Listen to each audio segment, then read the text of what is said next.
Okay, hello, and welcome to episode 88 of the Following Mechanical Turks project. We've been taking a look at the third research project to kind of outline where that's going to start generating material. We have uh, an outline for kind of the initial moves.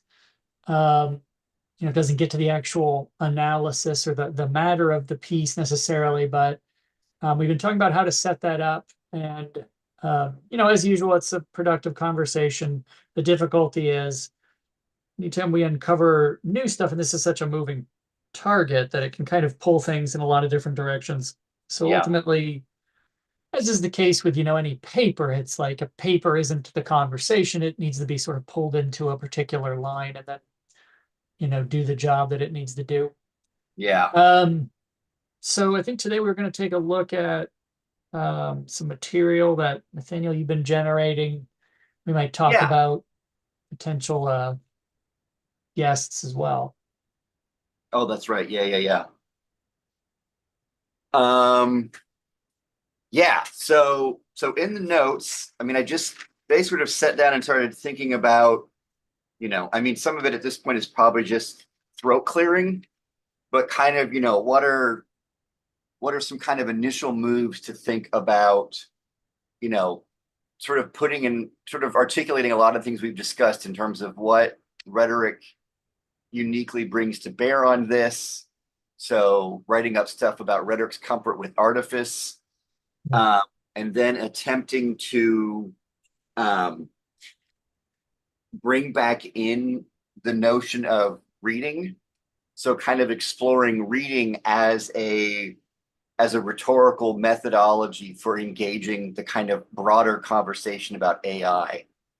Mm. Um, and then thinking about reading as both and in part kind of also parsing that reading from I was also sort of connecting some of the bits in there are connecting what we're doing to a couple of the more recent readings we've looked at, which is the Stambolev piece that's a critique of transparency. Um, yeah, and the stuff I wrote up is not in the outline, it's in the theory paper notes in case you're trying to find it. Um, Well, I want to make sure that the outline oh, is kind of coherent with what's happening there. makes sense. So that critique of transparency. So also kind of how is our discussion of rhetoric giving us a way to, you know, not better understand, but sort of to potentially have a more productive conversation about this. Are we not just sort of reinscribing an argument about transparency? Just like, being able to mark certain moves. Um, and then there's another piece, this Christian's piece that uses a language of agonistic contestation to talk about sort of the politics of artificial intelligence. What Uh, is that piece? that is, I don't know if I dropped that in. Yeah, it's in the readings folder. So it's the Cornelius Castoriadis agonistic theory, the future of work Mm. at Amazon Mechanical Turk. So he's bringing in this particular socialist historian to talk about. And then this person, this Tim, has also co-authored something with the Stambolev piece that we're working in. Yeah, Um, so that sort of that rhetoric also is a way of pulling out both a kind of move away from simple transparency, which is invested in essences. yeah, Uh, and then what does it do instead of essence? Well, it actually thinks about the kind of agonism that exists both within a particular artifice and then agonism that can exist between or amongst artifices that are sort of networks, right? So also kind of the notion of thinking about rather than artificial intelligence as this sort of abstract umbrella term is that rhetoric's also always going to be interested in particular artifices and the way that they're composed as opposed to a kind of general notion of artifice. So there's actually particular artifices and they're made up of you know not an essence, but complex interactions, and those can be understood agonistically. Um, but also artifices can be brought to bear on other artifices. So that's something I was kind of thinking about. And the Yi Tenon book explicitly, points out that all intelligence is artificial, right? That's, Yeah, a kind of redundancy, which is a useful way in there, right? Because that was something like we were looking at as like is that an argument we have to make that intelligence is always an act of artifice? Unfortunately, now it's like, well, we can punt to it's an argument we can make, but we have evidence of others have pointed out yeah, this in related fields like history. yeah. And then sort of moving then to sort of, okay, now what does, in addition to readability, providing a kind of rhetorical methodology for looking at AI, what kind of inventional or interventional stuff does that then bring to bear? So given that we can now understand intelligence as always structured via an artifice, does that not just give us sort of explanatory power, but also a kind of inventional or, a way not just to sort of better know AI, but to actually respond to it and address the many matters of concern that people have about AI? And so that's where I started built, some collecting some quotes from Keller Easterling's Medium Design, which I think lends itself very well to this. Um, and then, pulling on some rhetorical sources that potentially pull that out as well. Uh, So and then sort of we coming back to the kind of the original, yeah. So this is a review that Casey Boyle and I wrote. Casey also has a recent short essay on obliqueness in terms of rhetoric that I thought was also a kind of interesting. Where the idea is you don't. Um, yeah, we can get into that, but again, sort of that's sort of where I'm at now is then thinking about not just um, a methodology purely for better understanding AI, but coming up with a methodology of interacting with it, playing it, repurposing it, right? Which I think is what some of those things we're not calling case studies are getting at, right? They're ways of reading AI that are simultaneously always ways of intervening in it. Which is, I think, what rhetoric would recommend is like there's no act of reading a particular artifice that isn't already grounded in that artifice. And so if an artifice is in fact agonistically constructed, then there's also no sort of mere act of reading it. And I'm thinking about the sort of ethnography of what Turkers do and how their reading of the Turk system is itself part of what composes that system. yeah. So Yeah, that's an interesting point that, I mean, would it be fair to say then it's like we can't seemingly then hold them at arm's length in order to take them apart and yeah, say, from a neutral standpoint, here's what we can see going on here. It's always an act of engagement yeah, to read. and I think that's also then the particular another particular thing that rhetoric brings is that rhetoric not only is not embarrassed by the artificial, it also eschews or eschews, I forget which one, I think it's the latter one, any kind of abstract, right, meta perspective that allows you to, well, it's meta, but depending on how meta gets translated, right? Um, that there's no outside of rhetoric that then allows you to weigh in on a particular argument, right? The only way to engage it is within it. Um, but obviously, even as we ended the second piece, right, talking about the ways that these things are contaminated, is that the other thing is that no artifice is self-sealing. So just because you're within an artifice, you're not entirely trapped within an artifice because other artifices can be allowed to bleed into it. Yeah.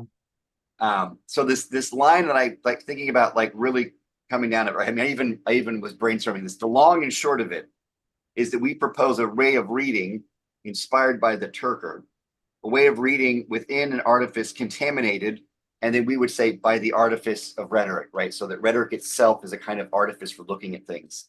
Um, the Turker as a rhetor activated within for agonistic content contestation to generate other intelligences through other acts of readings.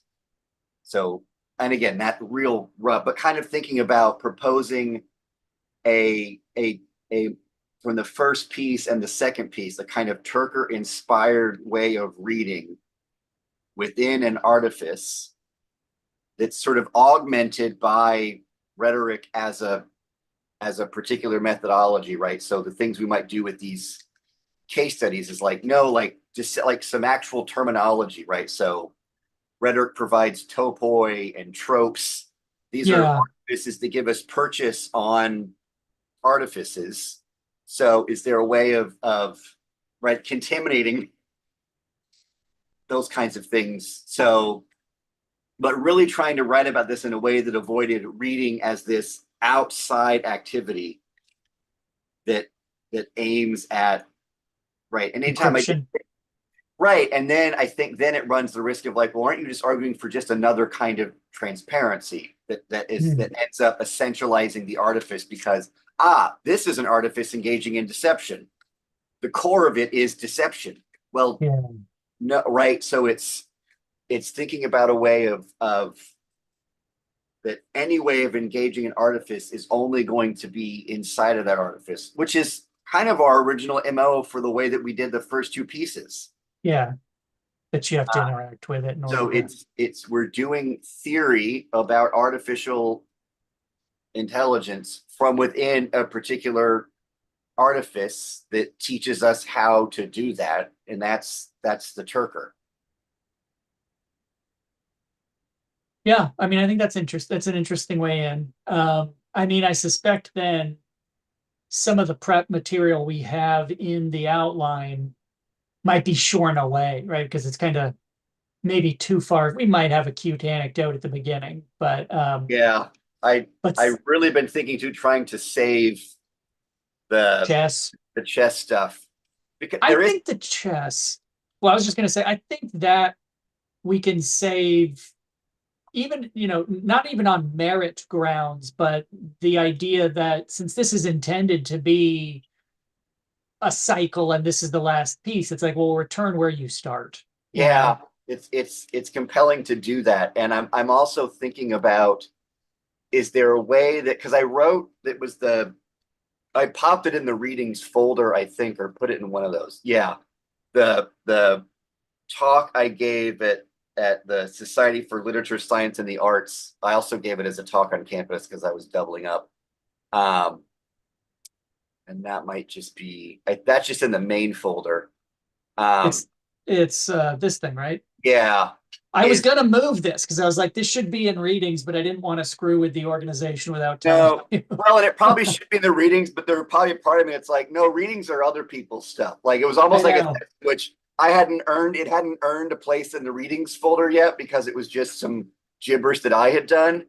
Um, but thinking about that notion of the anxiety about who's doing what, I think is still that this is a way of reading these things that's trying to get past the artifice of it and is getting at what's that they're all aimed at in outlandish ways trying to get to the bottom of it, right? That there are moments of anxiety where the solution to that anxiety is a kind of transparency, like it's getting to what's really going on. um, Right. there's still a part of me too that potentially wants to revisit the Poe bit, because right, it gets at the notion that nobody really thought this was a hoax. Yeah. They wanted to, or some people did, but Poe's interest was Poe wanted to actually understand the artifice of it. Like he wanted to know, How the trick was done. yes, and I think that's not what we're doing. There's always a risk of that becomes just another form of transparency, Right. right? I'm trying to nail it down. but given that there's, I think we go back to even a piece we read that it was Poe's reading of this that informed then his own subsequent fiction, I think is actually a kind of compelling argument, is that he wasn't understanding it ultimately to get to the bottom of it. He was trying to read it so that he could then Replicate or or play with it, or right. He wasn't trying to like um and maybe he was, but we're also not obligated to read Poe the way he would read himself, right? intent is, yeah. That what we're reading in Poe is an attempt to read it so as to some sense take part in it, or take part in what it maybe makes available. So what other moves are possible within an artifice is part of what we're getting at, right? We're not necessarily trying to control or name, or this is why I like the medium design stuff so much, right? Is you actually can't come into this with an entirely oppositional either or declarative mode. You have to sneak within the artifice, within the medium, right? The term she uses is medium design, is, what other potentials are latent in it, or Mm, what tricks can you pull off that, so rather than coming up and saying no, stop this, which doesn't work and actually creates the binary that feeds the violent relationship anyway, right? You actually just, in a firmly oppositional mode, you actually end up propping up the thing that you're opposing. Is what are some, and she even uses a set of terms, right? Like you have governors or actuators, right? What are things within an artifice that you can tweak? And now I'm thinking of the stuff the Turkers do, right? The sort of third party things they invent to help yeah. them refigure and repurpose the Turk system. Is that's the kind of reading of the artifice within that doesn't at all surrender any kind of critical or interventionist kinds of moves, because those are always going to have to come from the artifice itself, which, because it's complex and networked and mediated by the other artifices, right, is never a self-sealing perfect system that you can't mess with, right? I mean, even the anxiety from AI people about things like recursion, right, indicate that there's ways you can mutate it from within that does something, or the nightshade thing we looked at, right? These are all forms of using the artifice, not even against itself. I mean, there's that basic level, but of using the artifice to do something else with the artifice. Yeah, toward ends, right? I mean, it's like Yeah. nightshade, which is a means to uh I mean, you lapse into particular frames, but it's presented as this way for artists to kind of poison their own work, such that when it's taken up by machine learning systems, it corrupts their output, right? So Yeah. it's but I mean, that's the way I've presented it there is really loaded. But I mean, it's like what they are wanting to do. And I mean, it's also, kind of a question of, like, the goal seemingly isn't to poison a large language model. The goal is to have a particular sort of relationship to the art you create.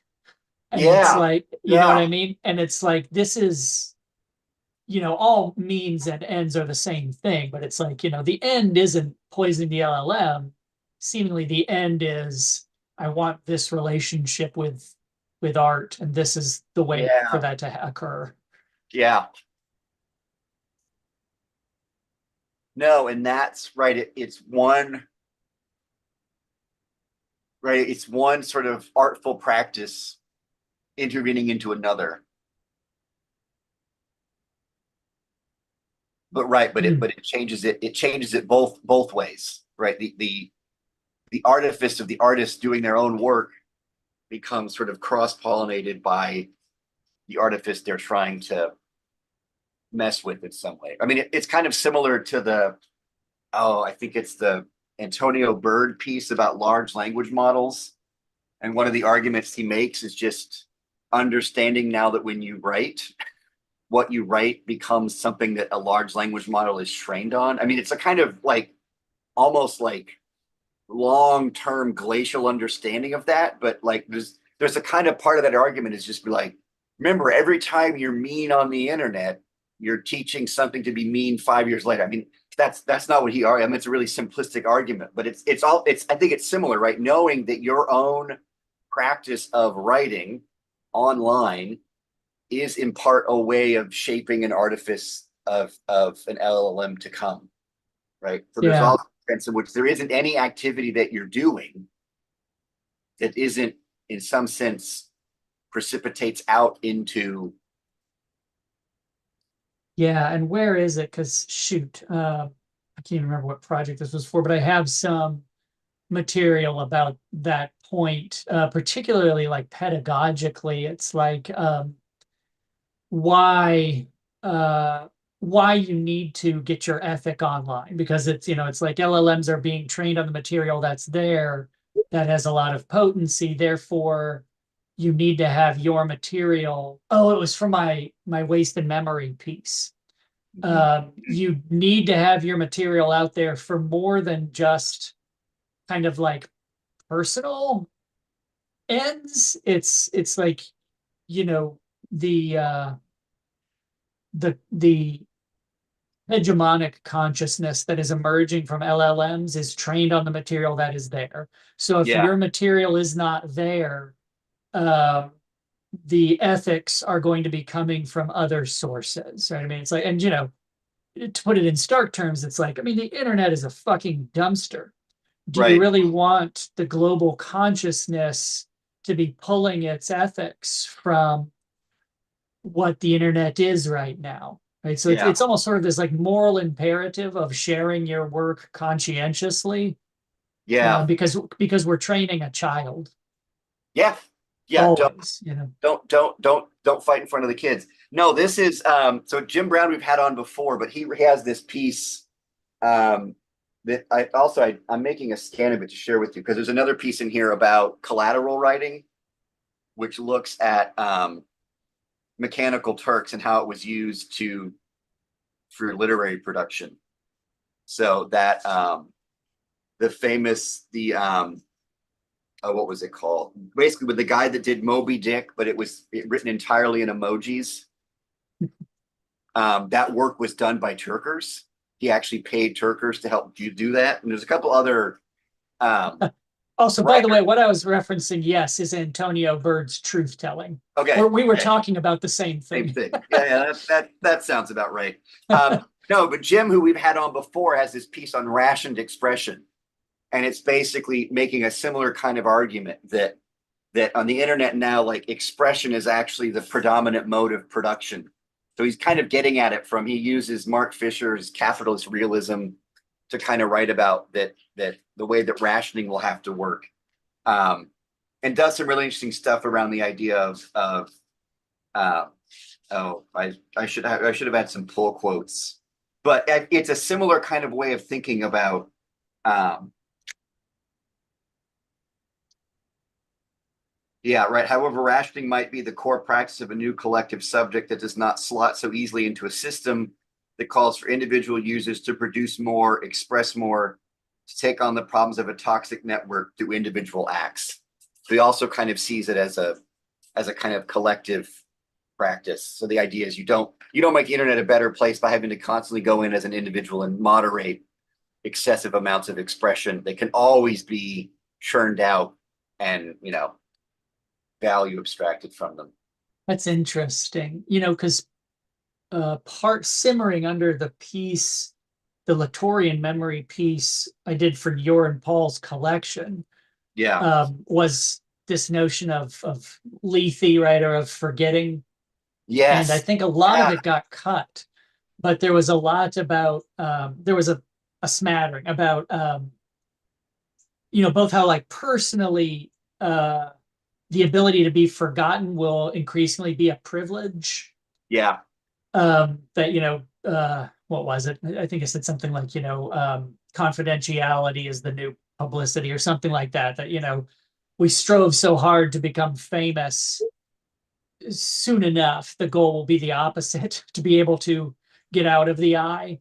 And in Yeah. an era of chronic abundance, the notion of forgetting takes on this kind of importance that, because when you're just being blasted by infinite fire hoses, no amount of uh curation will ever be sufficient, you Yeah. know? And so it's like we need to remove stuff. I think I was maybe complaining to you about, or somebody about this, that there's just too much stuff. Oh Right. no, I was complaining to my wife, I think, because I'm part of this we're faculty training other faculty to incorporate AI into their teaching. And Uh-huh. so like of course, the first move was let's set up a LMS shell with material. And we all took different sections and I went into there to do my part. And it's just like, and keep in mind, some of this is straight up intentionally written by generative AI. Training other faculty to incorporate it. Jeez. Oh, sorry. Yeah. Um, yeah, that was recursive. Yeah. But like, what I noticed is like there was just like a lot of stuff. And I was already like, do we need just like more stuff? Like, because no one's gonna be able to sift through this. You're just greeted with this. There's a lot of things we do as teachers where it's like, here is a deluge of resources for you to go figure out. And so it's like, well, then I'm going to do nothing. Do you know what I mean? It's like I'm inundated with just stuff. Yeah. And so the solution is I'm just not going to do any of that because how do I deal with it? Yeah. So even this, I mean, well, so what I find compelling about this, even rationed expression is, I mean, potentially as a kind of, I don't know, maybe even just as something that informs it, is understanding it all already as kind of participatory. And so thinking about the ways that, I don't know, that takes shape or how that gets informed by a kind of understanding of how discourse works or doesn't work. I don't know. It's kind of spitballing, but Well, and so one thing I'm always kind of uh interested in. So then like does this direction suggest, are we still going to deal with those threads of rhetorical acts like deception, I, like collaboration? And if so, what's that going to look like? yeah, What's that going to look like in the paper when we deal with them? Because, I mean, there's an easy way out of all of this, although it's maybe disingenuous, which is like you establish an interpretive framework, you apply that interpretive framework to the things, and you see what it tells you, and then either you've learned something about the subject or the framework. But it's like this came up for me on another project where we were doing something like not too far from that, and one of the reviewers was sort of like, are you applying a framework to these things? And if so, it's like, why? Because it's like, well, yeah, do you just want to learn more about this stuff, or is what you're doing? And what we were doing was the other thing, which is, well, we're working inductively. We're yeah, looking at these things, and these things are telling us something about the plausible explanatory framework that is not governing this, because that would be too that'd be overstating it, but that is relevant to these yeah, things. It's like when we're looking at stuff, what are we doing? It's a simple question, but a hard one, yeah, yeah. right? No, that's I mean, I'm wondering if oh, right, because they're not right, we're not using them, I think, necessarily or primarily, or maybe even at all as evidence. Like, I mean, there's a sense in which we could Proof. make right that they're not like, see, this is what we're talking about. We're it's kind Uh-huh. of that, but there's also a sense in what we're also trying to do. I mean, maybe this is a kind of rhetorical exercise too. Is there a sense in which we're going to do a fairly oh that like we're going to treat these actually as we are building a compendium of topoi, Mm, Like these are commonplaces that we see okay. as the commonplaces of AI work in terms of the commonplaces of those who are engaging AI in some non it's okay, maybe back up, right? So the to go back to the piece arguing against transparency, right? This sort of technocratic, non-ideological engagement with AI. And what we're instead interested in are much more rhetorically, politically oriented engagements with AI, right? Where the goal is not to get at transparency, but to think about the larger, right? Because she makes the argument there is no core there, right? Almost in the same way that Andy Clark makes the argument about cognition. You're actually not going to get to the bottom of this because it's a network, right? So if it's transparency you're after, one argument against transparency is it's probably a fool's errand.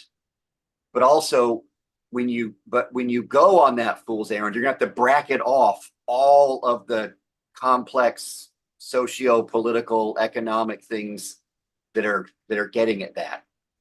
And so is what we're seeing then in these things we've collected are sort of engagements with AI that don't hinge on transparency, but instead hinge on engaging or responding to the artifice within it or in relationship to it.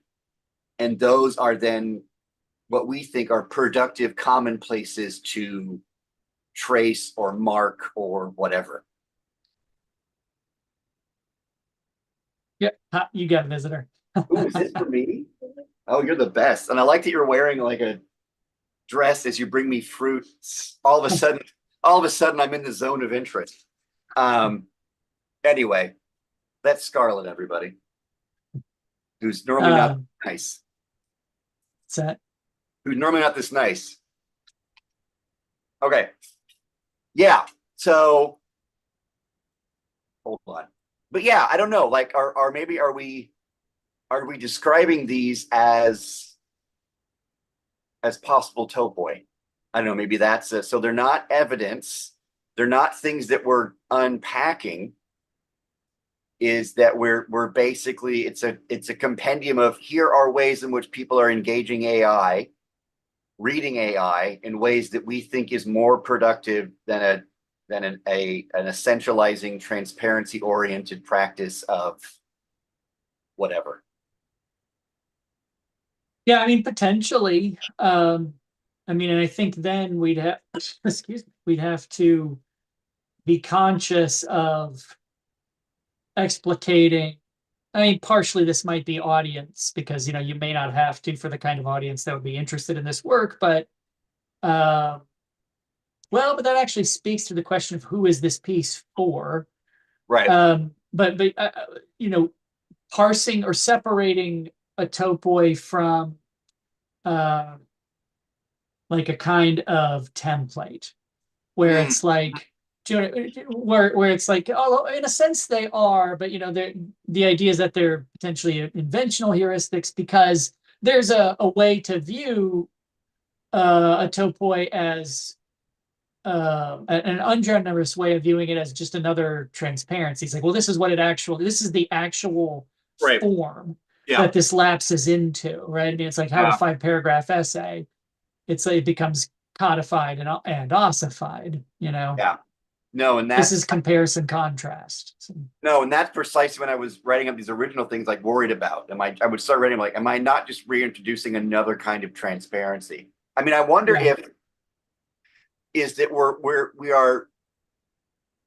I mean, this would be maybe not want to use these, how many discipline specific terms we need to introduce in an explicate. But what we're not doing is something hermeneutic. We're doing something heuristic. Hmm. Like we're not trying to solely just interpret these acts. We're proposing them as heuristic models. So we are in this sense, yeah, just to a certain extent, right? The reason we're not actually at the end of the day, interested in these particular instances in and of themselves. We're interested in them in terms of what they suggest in terms of other ways of engaging AI.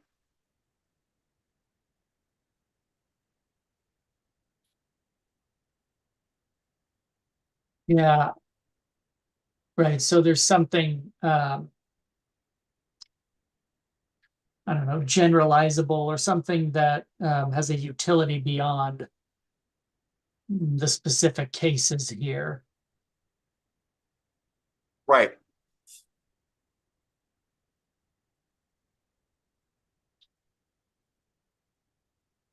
Okay. Yeah. So they're not case studies. I mean, are they like something like exemplars or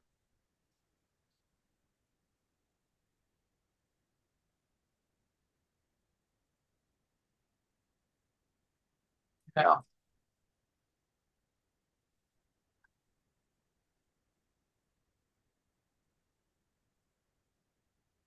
Looking through the stuff here.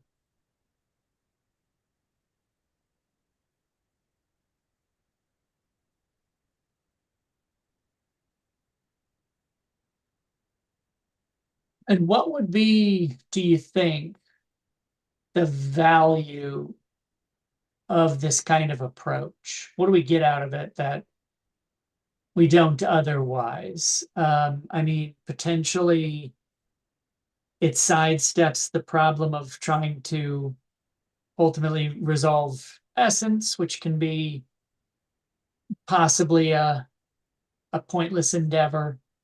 Yeah. Um, I mean, you could say, it doesn't resolve, but it sidesteps.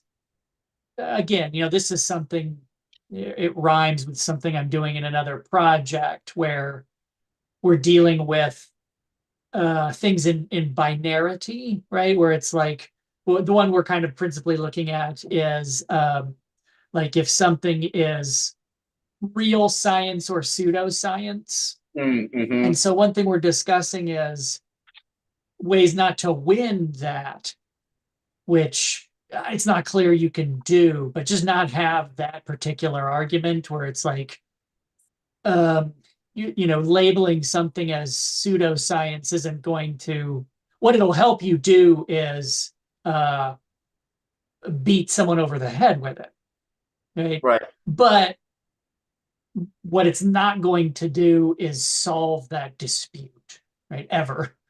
Mm-hmm. And so, probably like in war games, the better thing is just not to frame things in those terms, right? Don't have things in those terms.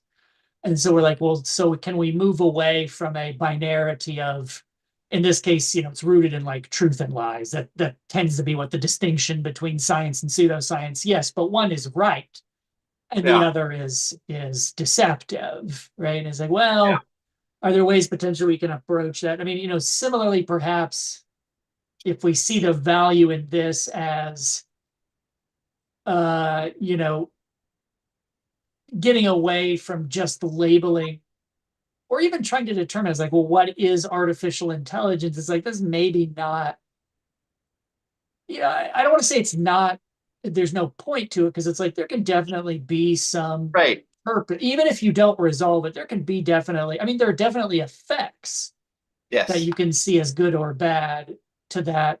But it, there may be other ways to approach this, I suppose, that have value. And it may also help us argue for why this isn't a form of transparency.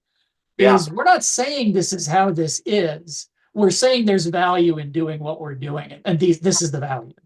I mean, I think that's, I mean, even some earlier conversations we've had, which is, I think that the core takeaway from this whole project is our guess, our wager, our proposal is that this will be a more productive or generative way to talk about the many problems attendant to AI. But So, you won't get much insight into those problems just by resolving whether this is or isn't artificial right. intelligence. Yes. It's Because just going to push the questions back a level. yeah, or bracket them off or hide them or whatever. So Yeah.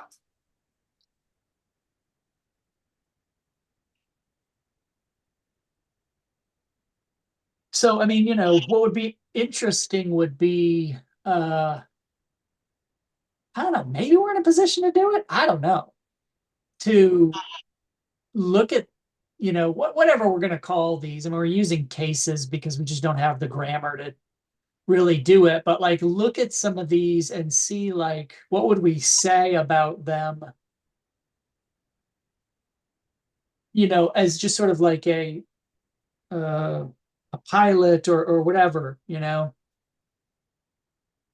There's a kind of this is a separate project where we're doing something kind of similar, where it's like um, we want to do this kind of analysis of databases, and we're kind of spending a lot of time sort of setting up the frameworks in order to do that.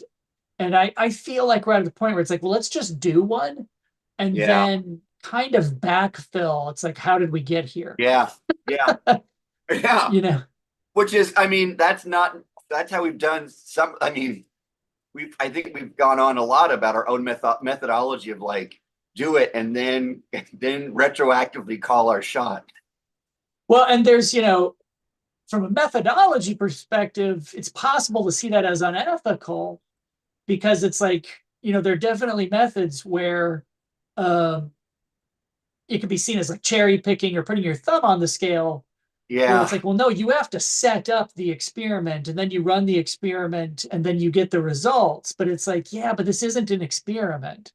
It's like there are different methods. It's, if we make the mistake of seeing our disciplinary method as the only thing that's legitimate, it's like, yeah, but this isn't that method. Yeah. And I think it's also important for us because given that we are, let me map this onto it. The idea that kind of research has ethical issues is in large part predicated on the idea that what we're doing is actually something hermeneutic, which is we're actually trying to interpret something, and we can't, and we're retro, anyway. But I think what we're actually interested in is we kind of want to go do these and then figure it out because we're interested in what effects get generated by this kind of practice, right? We're Yeah, studying them as heuristics. So in that sense, we're not guessing what they are and then being either right or wrong about it. We're yeah, interested to see what they produce, and we can't do that but through doing it and then seeing what happens yeah, because we're not trying to get them right, in which case that sort of cherry picking at the end would be, yeah, but you're cherry picking, so you're not getting it right. We're not trying to get it right. We're trying to see what this particular form of engagement produces. yeah. And it's going to That's produce that, and then we're describing it. So we're not sort of back reading it into what's causing it, because to a certain extent, that's not what we're interested in. We're interested in the effects that get generated by reading something this particular way. yeah. When and one of the people on my team who's a much more savvy, she's a linguist, and so is um, looks at language in very fine-grained ways that I find interesting and informative. And like Mm-hmm. that was kind of her thing is she's like, oh, what you're talking about maybe there is grounded theory, where it's like Mm-hmm. in grounded theory in the social sciences, often will invert that, where it's like, well, no, the hypothesis comes from the data observation, right? It's you don't, in a sense, it could be, you could see it as putting your thumb on a different scale. If it's like, well, no, I'm going in with a hypothesis, it's like, well, then you're framing what you're seeing. You're walking in with Right. a hammer Yeah. and saying, is this a nail or is it not? And it's like, well, you got a fucking hammer. I mean, that's the only thing then Yeah. you can see. Yeah. I mean, that's the sort of, you know, Latourian angle, which is these things are in part they're effects of your engagement with it. There's no way around that. Hmm. I mean, if Right. nothing else, we need to be thinking of these kinds of things in advance as potential critiques, right? It's like, we need to be thinking, how do we respond to the charge X, Mm. Beyond just you're right, but that's not what we're doing.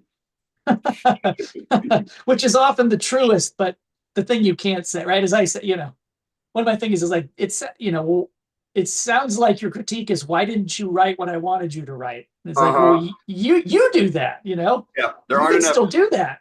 There aren't enough pirates in this Western. Yeah, it's a Western. You can still do that, man.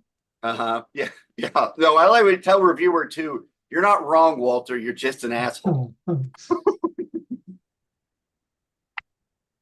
Uh leads. anyway, So I mean, yeah. I mean, it kind of sounds like we're getting close to actually like, should we each take one of these and then do something with it? do something. I mean, maybe. Yeah. Because like we've got um and as always tends to happen, I'm gonna share something here. As always tends to happen with these, they start to sprawl and they start to bleed together, which there's absolutely no surprise in that. Mm-hmm. But it's also like, so what do we want to do here? So like we have, and mostly these are like, news articles, this is journalism about stuff that's Yeah. happened, right? I don't know what to call them, if not cases, instances. I don't know. Yeah. Um, and and so we've kind of like, loosely kind of grouped them together into these things that, speaking to our own kind of disciplinary baggage, it's like Yeah. these are things that are uh typically associated with rhetoric. So we have things like, persuasion. If people know nothing about rhetoric, they're like, oh, you're the persuasion people, right? Yeah. Or right, lying, which now we don't necessarily. I've had folks push back on that. It's like, wasn't that psychology? I'm like, I don't think so. I mean, sure, they can get a hand on the ball, but No. Psychology is so a subdiscipline of rhetoric. it could be. Everything could be. I mean, that's something I point out. Like the idea of disciplinary, the idea of teaching came from us. Uh-huh. You're welcome. Yeah. Yeah. You know, psychology, like Aristotle just accidentally invented that while he was doing something else. I'm trying to clean my magic trackpad here. Mm, Bad time for it. filthy. So yeah, I mean, it's like we don't have to use these or anything as well, but it's also, it's like, so we have conflict, the issue of mistake. That's an interesting one. There's only one there, but some of these others could fit there as well. Mm-hmm. That's another thing, is like these aren't case studies in the sense of it's super clean to categorize these. Like any one Yeah. of these links, it's like, well, this is doing all of those, So it's tricky to try and like group these. Yeah. This is the one that I was less, they're interesting, but I was like, I was not less overt. Mm-hmm.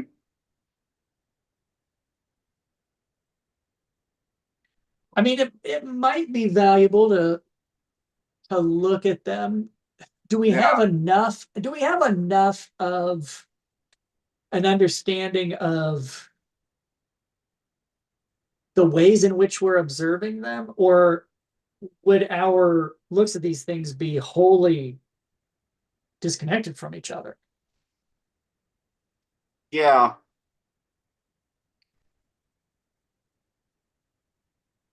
Do we have enough of a framework? Or I mean, like, even saying it's like, well, we want to understand these as topoi.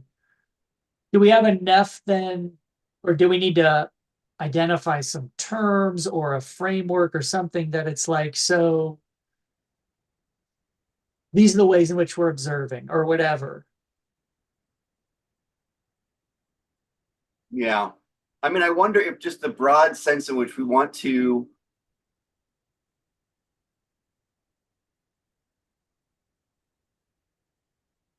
and going back to something I said earlier that I wrote in the notes, is that the method of reading these may not even make sense they say, but like reading them as Turkers. Like we want to like seeing how a Turker within an artifice, understanding that particular tasks will generate particular kinds of intelligent work. How do we what I don't know, read them heuristically in that sense. And then see what we come up with and then retroactively make it make sense. Find the hypothesis in these examples.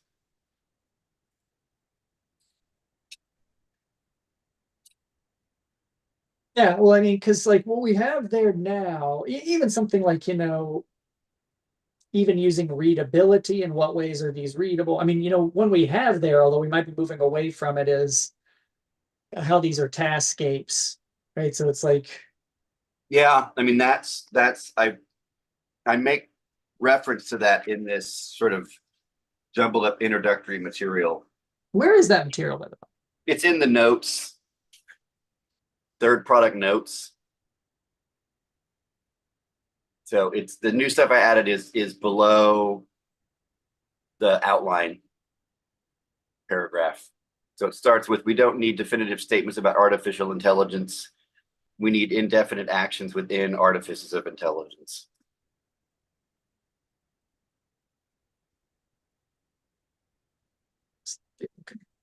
Place. Okay, hold on. So starting from here, where is this stuff? Mm, it's in project texts. Yeah, third product notes, that bottom one. Okay. Because I think these are different. Like we don't have something for drafts, do we? Well, maybe this is, yeah, because this is a draft, right? So Oh. first draft.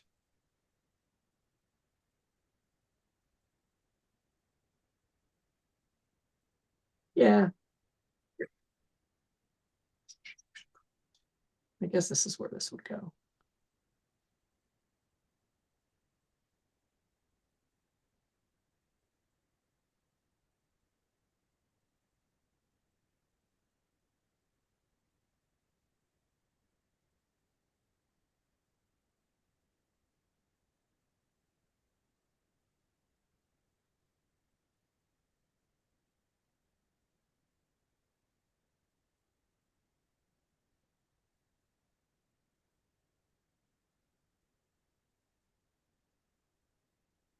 Right. Well, I don't know. What do you want to do? Well, I want to keep plugging away at this setup stuff. I've got a couple more pages to add, and then I haven't had a chance to read through it, yeah, and then obviously, since I didn't know where it was. yeah. So I'll finish. I'll add. I got just a couple more pages to add and some quotes. Um, yeah, and then I don't know. Maybe we take, you take conflict and I take collaboration, and we see what we have to say about it in light of this, in light of what I put up in the notes, Conflict, collaboration, or persuasions in there, deception. Yeah, deception. Deception might be a fun one. yeah.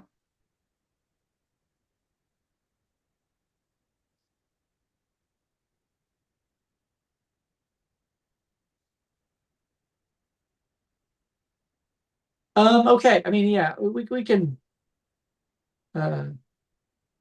we can think about that.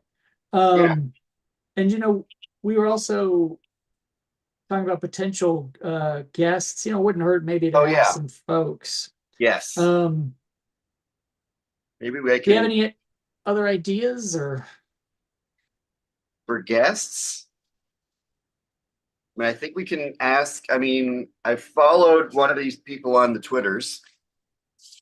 So, which I people? mean, the Tim Christians that wrote the agonistic theory of the future of work at Amazon's Mechanical Turks. And then Like a maybe Stambolev? yeah, I mean, I think given how much I'm pulling from them, that might be a useful way to does what we're up to? Do you see that as resonant with what you've argued? how or how not, and is that of any interest to you? Let me let me make some notes on some ideas here.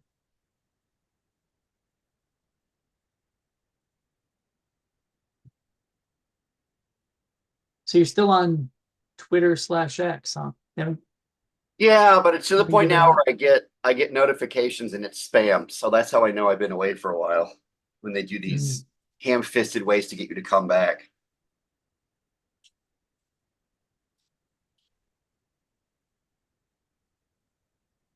Yeah, I mean, it might be valuable, because as we've said, it can be useful to have the guests to actually kind of direct, Yeah, because we're at the stage of like, so what do we do? yeah. I I think we are at that point ideally, where please tell us what to do. well, that's sort of like formative rather than here's what we're doing. What do you think about what we're doing? You know what I mean? Where Yeah, it's sort of like a conference question where it's like this isn't so much a question as me saying what I'm doing. What do you think about what I'm doing? yeah.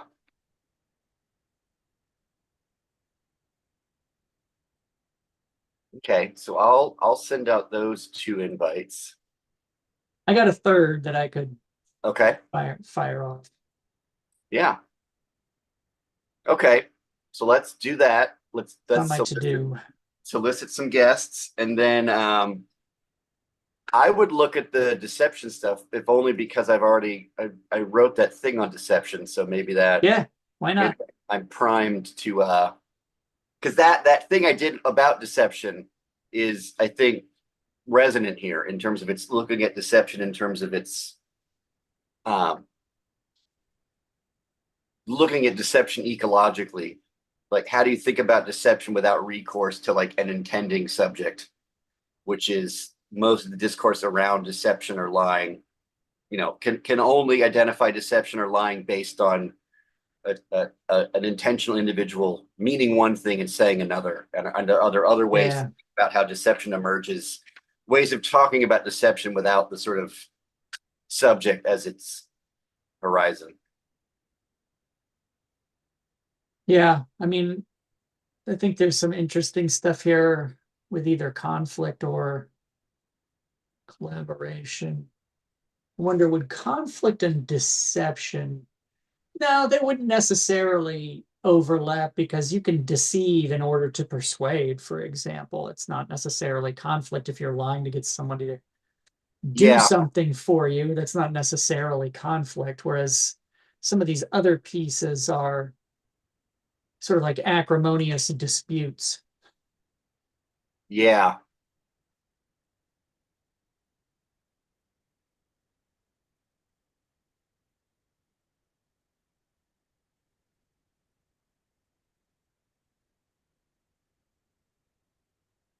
Okay. Interesting. um yeah, well, let's do that. Yeah, all right. That sounds good. Sounds like a plan. Sounds like a plan. All right. Is there anything else? That's all I got. Okay. All right. All Well, we right. will move forward. All right, I'll see you soon. All right. Take it easy. Bye.